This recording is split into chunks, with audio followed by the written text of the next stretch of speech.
অনেকদিন পরে ইচ্ছে হলো যে একদম লাল টুকটুকে একটা শাড়ি পরে পুরো গ্রামটা ঘুরে আপনাদেরকে দেখাবো।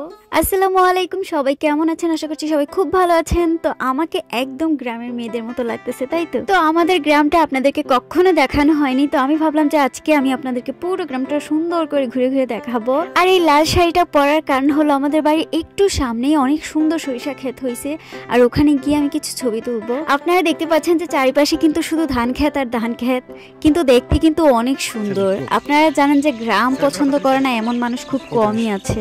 দেখেন এখানে কত পাখি, মানে পাখির কিচিরমিচির আওয়াজ শুনতে অনেক ভালো লাগে। তো আমার ক্যামেরাম্যানের কাশির আওয়াজটা ইগনোর করে আপনারা পাখির কিচিরমিচির আওয়াজটা শুনবেন। ওর কাশির ঠেলায় একদম পাখিগুলোর আওয়াজই শোনা যাচ্ছিল না। আপনারা দেখতে পাচ্ছেন আমার সামনে দিয়ে এক ঝাঁক পাখি উড়াল দিয়ে গেল। এমন পরিবেশ কে না পছন্দ করে বলেন তো?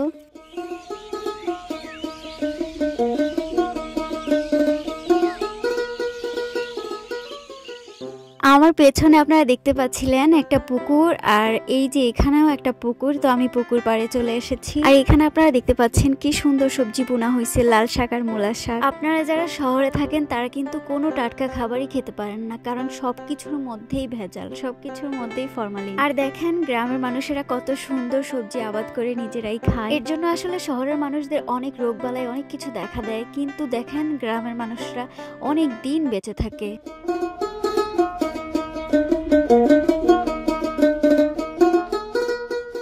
দেখেন আমি কত সুন্দর একটা রাস্তা দিয়ে হেঁটে যাচ্ছি, দুই সাইডে কি সুন্দর সবজি বোনা হয়েছে। তো আমি আপনাদেরকে একটু দেখাইতেছিলাম।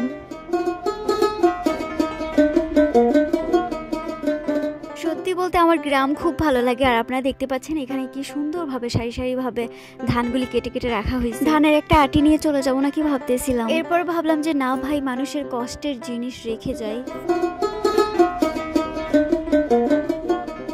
আপনারা দেখতে পাচ্ছেন এই পুরো মাঠ জুড়েই কিন্তু শুধু ধান ক্ষেত। তো ধান যখন কাটা হয় এখানে 16 ডিসেম্বরের অনুষ্ঠান উদযাপন করা হয়, আর অনুষ্ঠানে অনেক সুন্দর সুন্দর খেলাধুলা হয় গ্রাম বাংলার। তো সেই খেলাধুলার মধ্যে অংশগ্রহণ করে ছোট ছোট বাচ্চারা। শখ করে একটু গরুর কাছে গিয়ে দাঁড়াইছিলাম, গরু দেখেই আমি ভয় পাইছি। আমি কিন্তু হাঁটতে হাঁটতে একদম সরিষা ক্ষেতের কাছাকাছি চলে আসছি। আপনারা দেখতে পাচ্ছেন আমার সামনে শুধু হলুদ ফুল আর হলুদ ফুল। আমি তখন কি যেন বলতে বলতে যাচ্ছিলাম, আমি নিজেও জানি না। আপনারা দেখতে পাচ্ছেন আমার চারিপাশে কিন্তু শুধু সরিষা আর সরিষা। এখানে আসলে প্রতি বছর শীতকালে এরকম সরিষা আবাদ করা হয়, আর সরিষা ফুল ফোটার সাথে সাথেই অনেক মানুষ এখানে চলে আসে ছবি তোলার জন্য। আর ওরা আমাকে টানতেছিল ছবি তোলার জন্য, আর আমি দেখতে গেছি যে ছবিগুলো কেমন হচ্ছে। আসলে গ্রাম বাংলার সৌন্দর্যের মধ্যে সবকিছুই সুন্দর হয়। আপনারা দেখতে পাচ্ছেন আমি কিন্তু একদম খালি একটা জায়গার মধ্যে বসে ছবি তুলতেছি।